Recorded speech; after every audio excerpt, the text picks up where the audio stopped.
right, thank you everyone for joining this afternoon. I'm honored to have Brendan and Sang here from Dark Times and Society to talk about what's next for gaming on Sui. So to start off, the trailer looked amazing. Both of these games look really amazing. So I'd love to see if you can give a quick intro about yourself and talk a little bit about the company and the game that you're working on. So we'll start with Brendan. Cool. So my name's Brendan. Brendan Robb. I work for a company called Big Kid Studios. We're an Australian game development and publishing business. And we own the Dark Times IP, which is what you've just seen one of our cinematic trailers there for.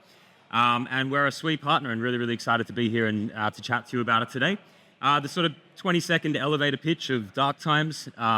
It is a gothic, Nordic-inspired, medieval brawler royale. So it's effectively a multiplayer game. Think the aesthetics of Diablo, so it's dark fantasy, it's gloomy, it's ominous, it's moody, but think the gameplay style of Fortnite. So it's quite fast-paced, it's multiplayer, player versus player, quite chaotic. Its players start with 32 players in a level, and we finish with only one standing at the end. So it's kind of in the vein of a survival game. You start with the tattered rags on your back. As you progress through the levels, you pick up items, cosmetics, and all these sorts of things to add to your inventory, and you try and take home as much as you possibly can. And of course, a lot of those things are assets, digital assets, NFTs on the Sui network. Hi, I'm Sang. I'm head of business at SuiPlay0X1. At SuiPlay0X1, we are builders that come from traditional gaming build. So we've been building successful commercial products at NCSoft, Kraken, Nexon over the last 20 years. So what we're trying to aim for with SuiPlay0X1 is a much more casual take in order to cover a wider audience.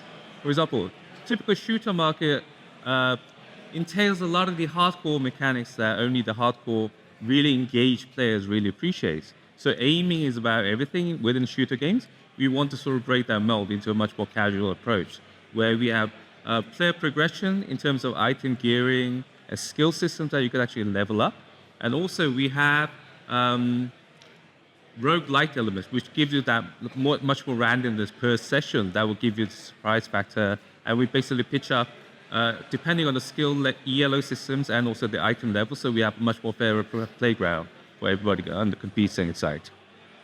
The next generation of games with Web3 features look very different than what we've seen before. Both of your teams have very strong backgrounds in gaming, which might not necessarily have been the case for the last wave of games that came out. So I'm curious, given that you both worked in gaming for some time, what is it about Web3 that got you excited to build in this space? You're both working on new games. Why Web3, for you, as opposed to just making another Web2 game? Shall I start? Sure.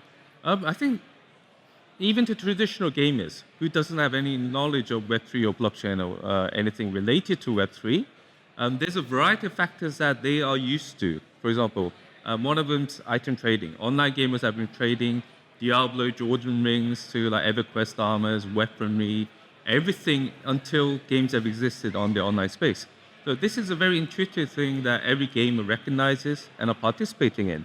But often enough times, it's very difficult to actually trade anything cross-border. From somebody, for example, in the US, trying to trade anything with somebody in Korea or Latin America, it's almost impossible using fiat infrastructure.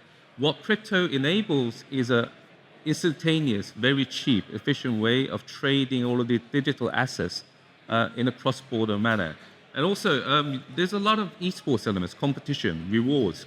For example, even if you're playing like simple games, you could be rewarded with real money as tournament prizes for all of those efforts. But these are also, at the same time, very limited and fragmented across territories. Cryptocurrency, again, enables this in a very efficient manner, where we could actually distribute prize pools all across the globe in a very efficient manner. So even small prizes, such as, for example, if you're like 50th position in a beginner tournament, you may get $20 or so.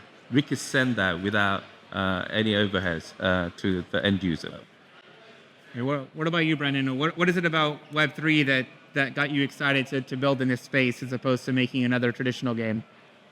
Look, I'm echo everything you've said. I totally agree, 100%. I think, even just at a very core level, One of the things that really excited us as a team about Web3, and it's kind of anecdotal, but I think it was 2020 or so, we had that real NFT phase, right? We had that huge run, and like, CryptoKitties and MotoGP and like there was like a baseball. I was waking up at 3 o'clock in the morning to mint NFTs on like the Wax blockchain or whatever it was back then. And that like feeling is a feeling that I haven't felt since I was opening Pokemon cards when I was, 10 years old. It's a feeling that hasn't been replicated.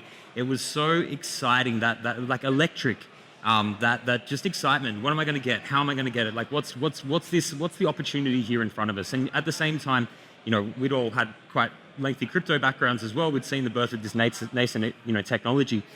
And we're seeing how this could really evolve into like this intersection of like culture and technology. And there was just nothing else like it out there that really appealed to us in that same way in traditional or mainstream gaming. And so that, like from an anecdotal side, we're like, if we're this energized and excited by this, the rest of the world is bound to be as well. And that really just was like the eye-opening moment for us. We went, yeah, this is it. This is the future. And so here we are. Oh, I think I had a similar experience to both of you around the same time. I started to see the excitement around that. I started playing some of these early games, and at the time I was working at Google, and just seeing the potential for adding ownership, in addition to all the fun gameplay mechanics to something, I think will just take things to the next level. So I didn't end up starting a gaming studio, but I left and ended up coming here, and so hopefully I can help build this with you. Okay, so then that brings to the next question about coming in early and being the first ones and the pioneers here. Now, both of your companies decided to become day one launch partners for the SuiPlay device that will be shipping next year. And as you know, the pre-orders went live last week. If you haven't already pre-ordered yours, there's a limited supply. So that's my plug for everyone to come in and pre-order. Thank you. So what is it about that device that got you excited? So you're building a new game, you're building, kind of at the forefront of this Web3 trend, and now coming onto a new device. What is it about the SuiPlay that got you excited to jump in right away?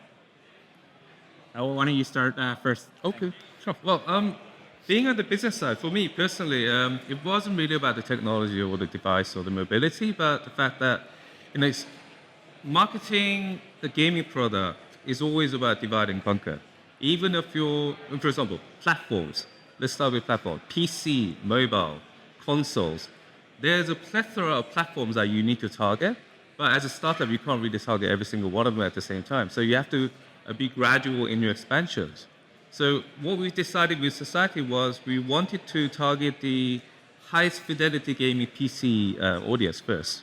There again, we have to decide which countries we are going to try and conquer first. But at the same time, there is always a question of how are we going to expand it to console? How are we going to expand it to mobiles? What are the requirements and the differentiation that we need to factor in to actually expand into different platforms? So that has been an important question that we are still at the process of trying to solve. Where OX1 comes in is solving these in two different manners. One on the technology side and one on the business side, where OX1 is not being sold as a proprietary device for just Web3 gaming.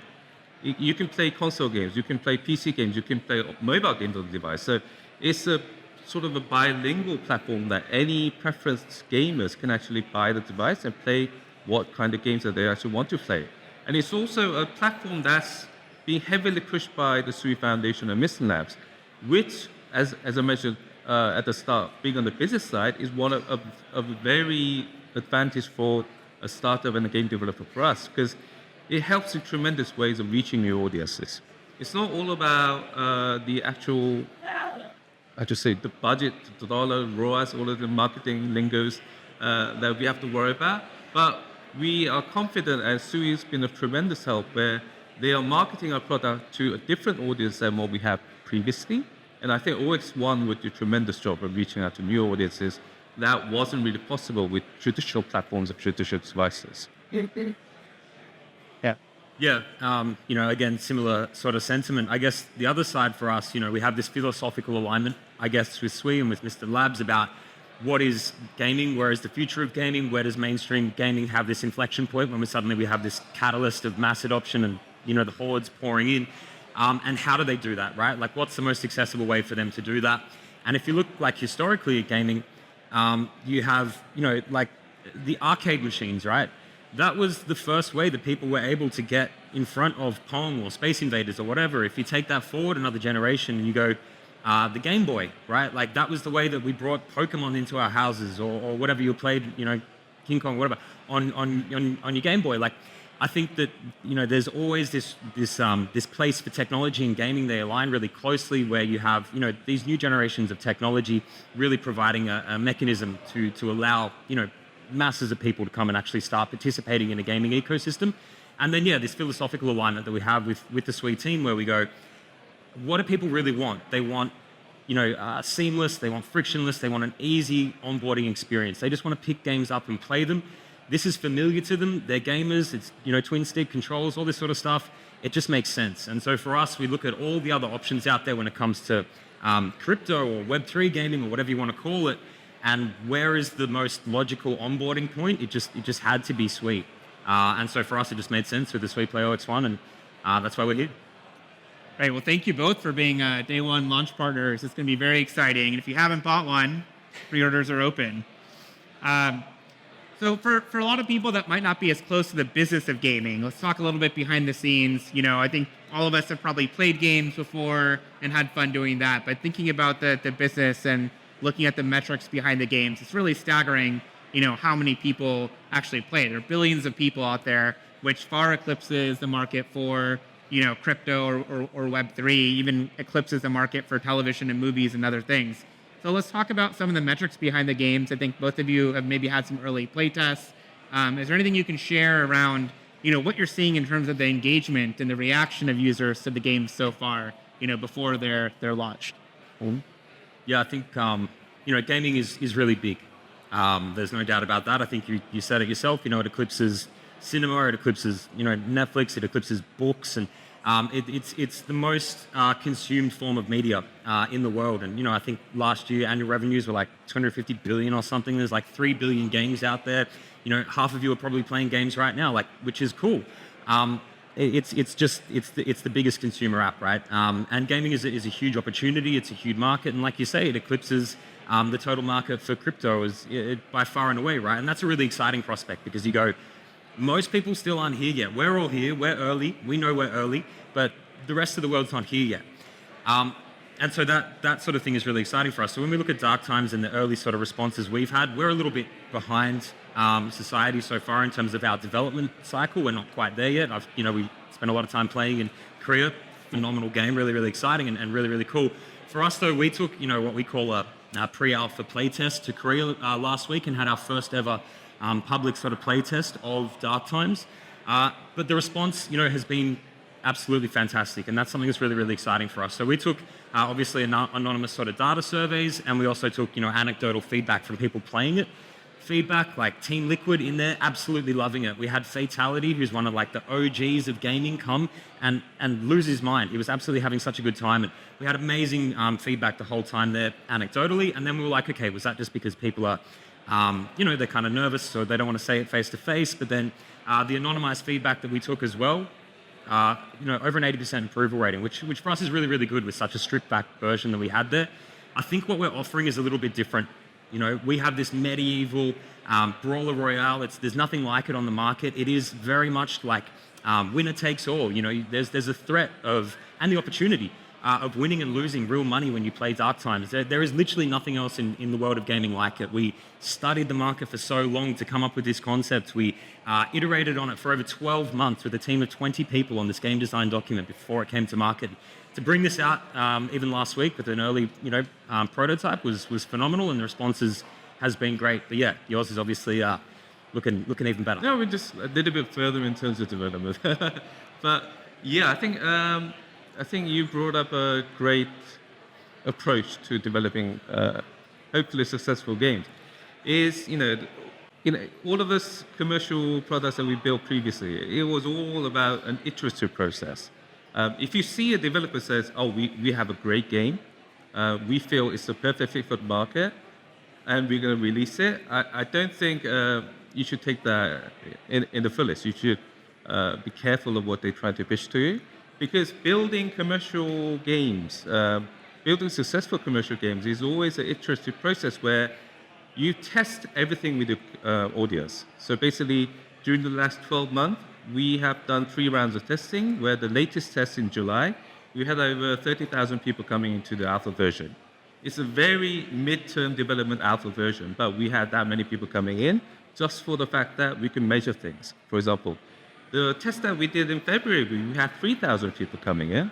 So that is 10 times more people coming in July than we had in February. On average of day 1 retention rate, the test in February was 84%. 10 times more people in July, it was still 83%. That's basically signaling a very positive area where we have newcomers coming into the game, experiencing society, and they are staying with us for that short duration. The next thing we look at is day 7 retention rate. So people coming in as a newcomer on the first day of testing and staying with us for the 8-day duration. In February, with the 3,000 audience, we had 77% on average day 7 retention rate. In the July test, where we again 10 times more people in order to prove our thesis, it was 73%. So the metrics went down slightly, but having that volume of people staying with the game for the whole duration of testing is tremendous. Another thing that we looked at is average playtime. So same testing hours per day for both February and July tests, but on average, the people that came in during February played 3.5 hours throughout the whole testing period. In July, people were playing 7.7 hours. So this is basically, a lot of these metrics are saying, hey, society is developing, optimizing the game that is more fitting with the market and the audience. So people are playing in a more engaged level, they're playing in for longer periods of time. And these are reasons why we actually do a lot of testings, and we will be doing continuous testing until we actually release a commercial product. And those numbers are basically unheard of in the gaming industry, to have day 1 and day 7 retention be that high and have the play, as you add more people to the game, it should go much slower. It should go much slower again. Yeah, it's been really impressive to watch. Okay, so give us the alpha then. Can people sign up for future play tests, or how can people learn more about how to come in and try some of the games out early, whether it's like giving closed alpha or closed beta feedback or a more open play test? Is there anything you could share about either anything that's upcoming, or if nothing's announced, how will people find out more about when they might be able to engage with the games? Well, for us, our next testing of our next main mode, would be at the end of October. In order to get into the test, obviously our NFT holders, the people who have been in the community, our NTX, for example, loyalty point holders can all access the game at that period. But we want to widen the pool. So the next concept that we'll be releasing throughout September and October will be something called an in-game corporation. So what gamers do on a daily basis is they talk to NPCs in the game. Whenever they buy a gun, whenever they buy a battle pass, they talk to somebody in the game. A named person, or it could be a shop NPC, it could be an exchange auction house NPC. So what society has done is we've actually made these NPCs into corporations. So basically any revenue, for example, we sell guns as a business model. These revenue we captured into a weapon-specific company. And if you play the game enough, if you are engaged, if you do well in the game, you could actually receive ownership of these companies. And with having ownership, it's like having shares in real life. You could actually get dividends and get voting rights. So basically, it's sort of tying into the concept of having a much more deeper engagement than just that gaming layer.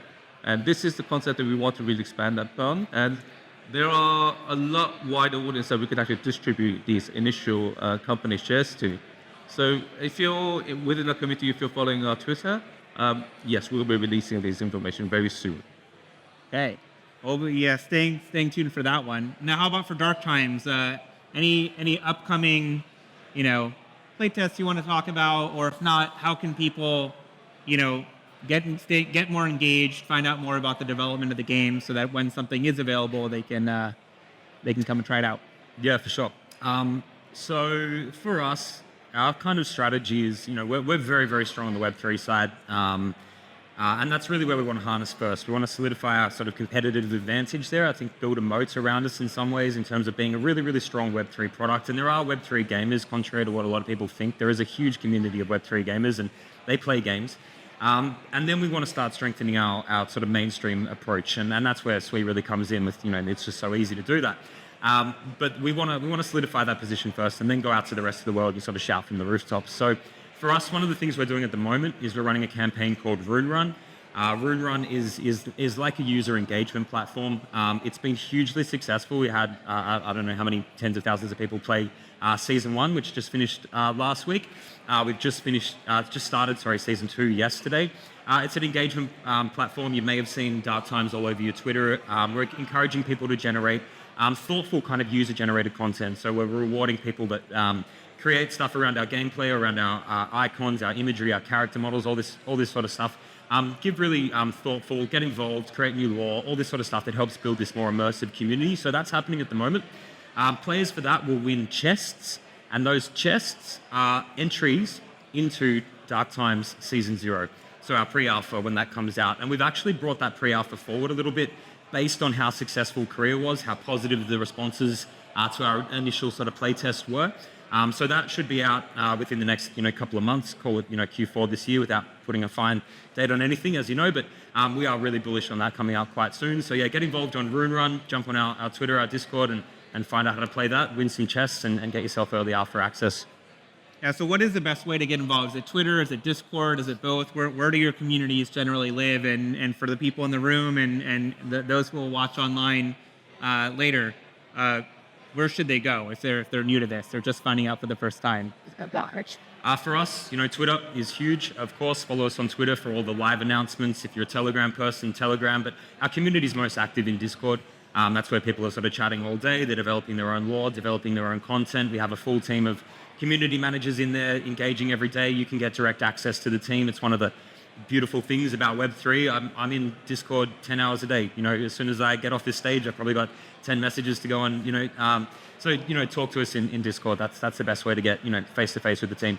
Okay. How about for society? As a new person coming in, what's the best way to get into the community? I think the most frictionless method will be to follow us on Twitter, obviously. We have over 300,000 people on X listening to us and talking to us.